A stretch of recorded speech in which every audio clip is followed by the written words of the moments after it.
Welcome to our interview series with WellNest Global and international holistic experts, Consilience, Exploring New Ways of Thriving. You can find this series on YouTube at WellNest Global.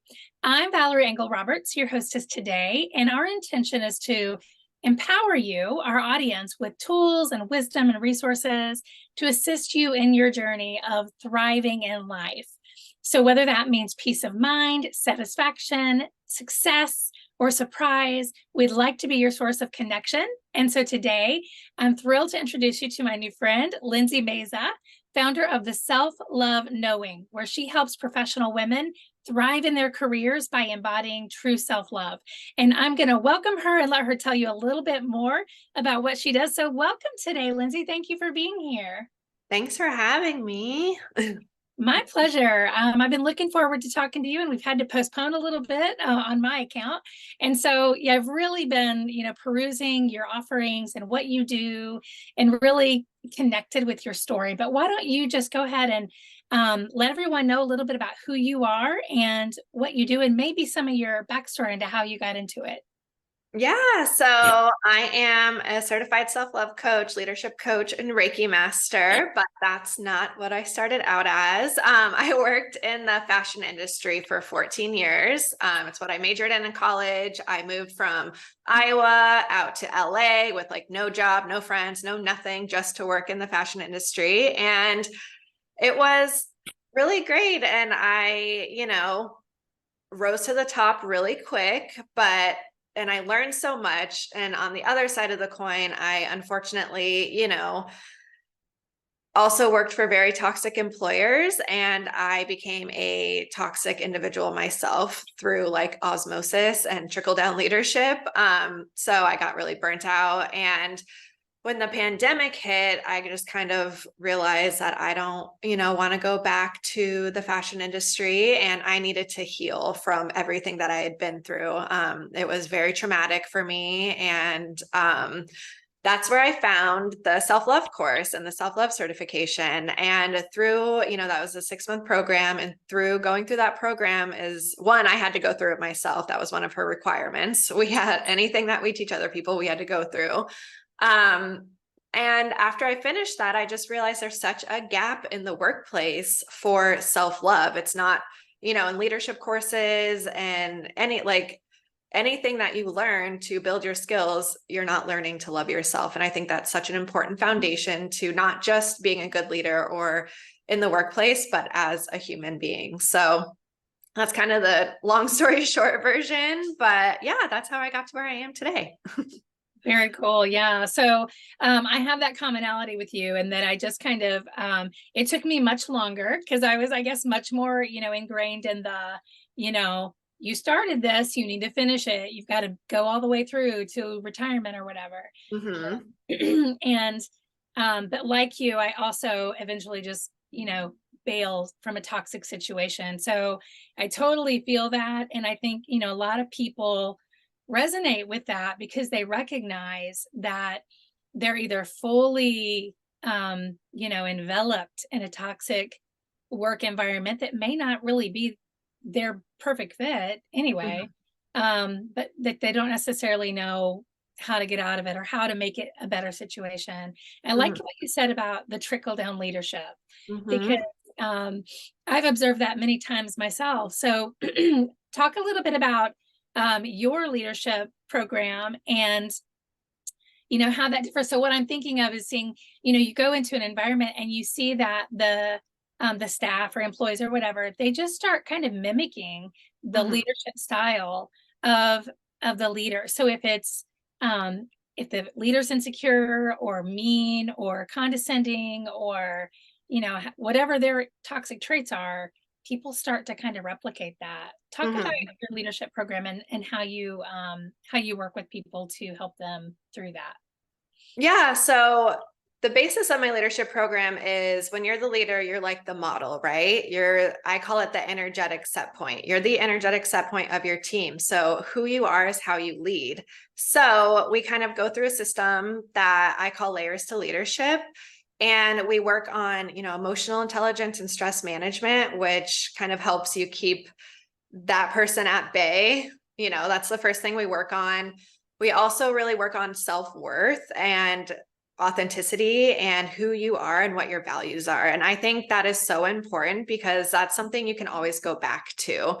And being like, my value is not to treat other people like that. Like, what am I doing? Like, kind of a check in with yourself and building that self awareness of your thoughts and your actions and your feelings. And, I really wish that's something that I had back in the day, because I would have realized like this isn't who I am. And we also really work on, like self-care, and the last step of the layers of leadership system is self-trust. So that's really trusting your intuition and trusting your decisions and just knowing that everything's going to be okay no matter what. If you decide that you need to leave this job, that's okay. And I think another big thing we work on is self-forgiveness, and that helps you realize the stories that you're telling yourself. And you're maybe like, I have to stay, just like you said, I have to stay in this job until I retire. Like that's something I told myself, or I have to give it at least 2 years or 4 years for my resume. What will other people think of me? And it's really building up that self-worth in yourself. That's like, I don't really care what other people think. This is my life, and I live in my mind, body, and soul every single day, and those people don't. And so I think it's just, that's the really importance of self-love, is that no, if they want to like let their ego drive their life, you're not going to, because your job's not your whole life. Your boss isn't your whole life. And it's just kind of taking a step back and realizing who you are outside of your job, so that trickle down osmosis leadership doesn't come to you, because you know your worth, you know your values, and you trust yourself. Yeah. And I think that, would you say in your experiences in working with people that it's those two kind of pieces that fit together, that, you know, ego of myself, like that self-preservation, safety, security, um, combined with the fear of the judgment, of Mhm, other people. Well, what will they think? What will my parents think? What will my grandparents think? My mhm, friends, my peers in my collegial friends, the yeah, people that I network with and that I see at events and stuff like that. Oh, what are they all going to think of me? And mhm, getting over that, like helping people understand, I would imagine that would be a big part of it. mhm, That self-love is helping people understand that that's just perception, right? mhm. Exactly. And you need to do things for you and not for other people. And like, building that trust within yourself and building up any boundaries that you need to, and just, yeah, letting go of those stories that it's for anyone else but you. Yeah. Yeah, I think that's a big hurdle. I see a lot of people just kind of stick it out or switch from one employer to another with the same role. And then they'll be surprised that it's kind of the similar Mhm, toxic circumstance, but it mhm, tends to um kind of replicate in an industry. The personalities, the people move from job to job, and so you might change companies, or in my case I was in education, so you might change schools or move school districts and think, oh, it'll be better, the grass will be greener over there if I just make that switch, which is a big leap for a lot of people. It's a big change, um, but generally, if they're truly unhappy and they recognize the toxicity in the culture that they're working in, a lot of times they just need to leave, right? mhm. Yeah, I mean, the same thing happened to me after I left a toxic job. I went to basically like an even more toxic job. And if I would have, my intuition was saying, don't do it. And I didn't listen. And so it's like really learning to trust our intuition and knowing like not to move forward if our gut is telling us not to do something. Yeah. And what do you think it is? Something in you clicked. You'd had it. Like you said, it was during the pandemic. So you had a Mhm, moment to reflect. I really believe that, well, first of all, premise it by saying, I believe that everything happens for our greater good in the long run. When we look back in time, there's these horrible things that happen, but in the end, they can work for our good, and usually do if we allow. But also, it was it was sort of a reset for a lot of us. We had to pause and kind of reflect.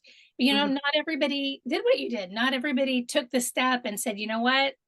I'm going to make this change. What do you think? Is there something in your life growing up, or something in your personal life that had set you up to be able to make that transition effectively? I think I don't want to be like very ethereal. I mean, I'm an Aries. I'm like, I'm just very like headstrong and a good decision maker. I just know like when something is for me, and like just like when I decided to move to LA, I was like, we're doing this. Like I told my mom, I was like, I want to move to LA, and we moved 6 weeks later. Like, it's just, I make these decisions and follow through with them. But what was happening at the time is I was still applying for fashion jobs because that's what you're supposed to do. But what was happening is I was ghosting the interviews. And that's, again, not one of my values. I don't waste people's time. I show up to things that I say I'm going to do. And like, I was like, this isn't me. So what can I do moving forward? I obviously don't like the fashion industry anymore if I'm ghosting these interviews. And yeah, found like literally just randomly found my certification course like in a Facebook group. And I told my mom, it was like same as 10 years ago, told my mom I'm doing this, like it's a new career. And I just knew it's like this knowing. And that's why I called my company what it is, the self-love knowing. And it's just knowing deep within you. And it's hard to describe, but yeah, just this knowing. Yeah, trusting that and just getting back to it, because we've, in society, we typically have gotten, well, there's a lot of distraction, right? There's a lot Mhm. of noise, and there's a lot of advice that's, geared to each of us, usually from well-meaning people. And Mhm. and we tend to think we need to follow that. But getting back to that, going within, and the self-love and the acknowledging that knowing we all have it. So if you're Mhm. watching and you're thinking, well, I don't have that, or that's not me, or I can't connect, it's interesting because you said you're an Aries, I'm a Leo, both fire signs, right? Both fiery, stubborn people, Yeah. um, who have found ourselves in a situation where we had to trust that knowing and go with it. And so I mean, I would just guess that maybe for somebody with our personality, it might be a little harder to say, I'm going to make this big, huge change, because we're so used to forging ahead, you know? Mhm. So everybody has it, right? Yeah. Everybody has the knowing. It's just a matter of learning how it works, how you can um, become connected to that inner Mhm. knowing and trust it, which you said was part of your process, to your leadership process. Yeah.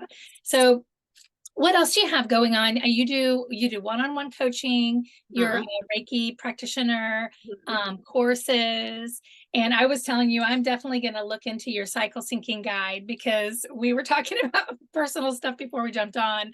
And that feminine aspect, you work with women, right? Mhm. Yes. Right. Yeah. So um that feminine aspect of, I mean, being in a female body, it's a different experience than living in a male body, Mhm. and recognizing that. So talk a little bit more about how you work with people and your different offerings. Yeah. So right now, my leadership program, it's called Not Your Dad's Leadership, is open for enrollment. And cycle syncing is one of the things we talk about because, especially in leadership, it is important to talk about balancing masculine and feminine energy. Especially when we go into a workplace, we're told to act a certain way and be stoic and, more masculine traits. But in my opinion, and from my experience, the feminine traits, empathy and compassion, like those are more important. And I think especially as like AI is coming up, like those human skills are so important. So, with that being said, yes, my leadership program, Not Your Dad's Leadership, is open for enrollment now. And we just talk about self-love and leadership and energy management, a lot of mindset work and self-worth, self-trust, and but we also talk about a lot of leadership skills too, like emotional intelligence, communication, coaching your team. So that's, like my primary offer right now. But I do have a self-care course that's a go at your own pace self-care course. And then, yeah, my freebies, I have a boundary setting call, professional boundaries. And that is where we go through a little 3-step roadmap of making sure you have your boundaries set up. And then the cycle syncing guide, which is a really in-depth guide through each phase of your cycle and what, work tasks that you can do during each phase that will help you, because yes, we're so different than males, where we just have different energy through each phase of our cycle. And in order to be productive, it's nice to know how to, empower yourself through each cycle. And I talk about tasks you can do, but also self-care aspects that you can do through each cycle.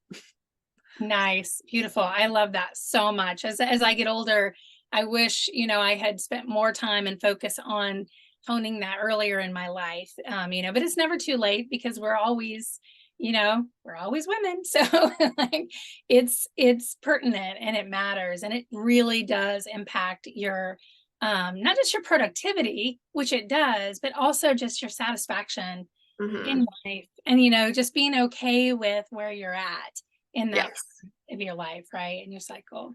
Exactly. Yeah.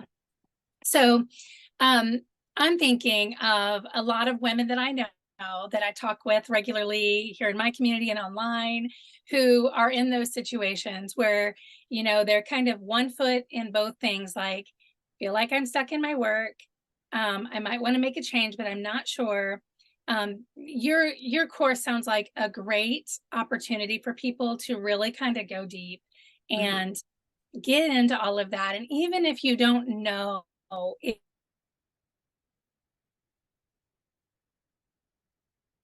empower you in the current environment that you're in, right?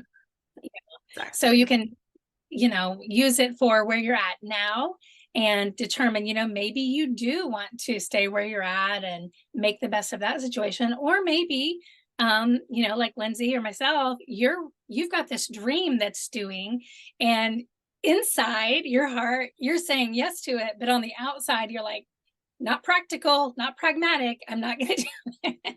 Yeah. And you're in it, right? You're not going yet. So I have an inkling there's a lot of people listening who are that second scenario, wanting to burst out, but just kind of holding back. So yeah, I really encourage y'all to connect with Lindsey, and I'm going to make sure in the description we have, your Facebook, your website, your Linktree links, to kind of shortcut over to the specific offerings that you have. But what would you like to leave women with today who are tuning in and just getting to know you? And what wisdom would you like to leave them with today?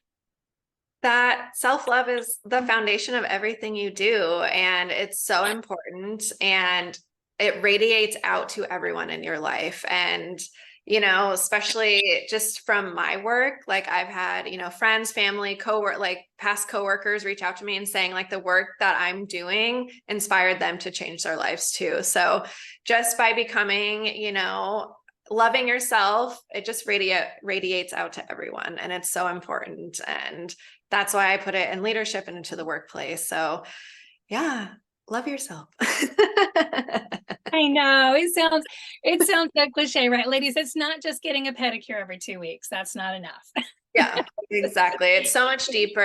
And, it's not, I don't like to say it's easy. It's definitely not. It's when you're ready for it. I want to say when you're ready for it, we can go through the process of loving yourself, and it's going to change your life. Yeah, beautiful. Well said. I love that. Yeah. And life isn't linear, it's cyclical. So, even if you go through now and you make certain progress, it'll come back around, because we're constantly going deeper and deeper and learning more about ourselves and how we function in the world with others too. So yeah, really cool.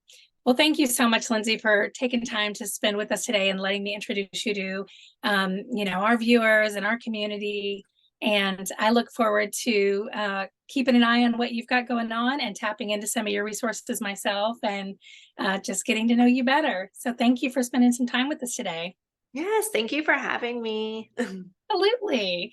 So everyone listening or watching, be sure to check out the description below the video to find the links and resources that we referenced today, that Lindsey's offerings. And make sure you subscribe, because we're introducing you to these amazing people like Lindsey from around the world, from week to week. And we really want to support you in growing your resources and helping you connect with that one person who might just be, you know, the angel in disguise that you've been looking for to help you take that next step. So we will see you back here next week, and have a wonderful weekend. Bye-bye.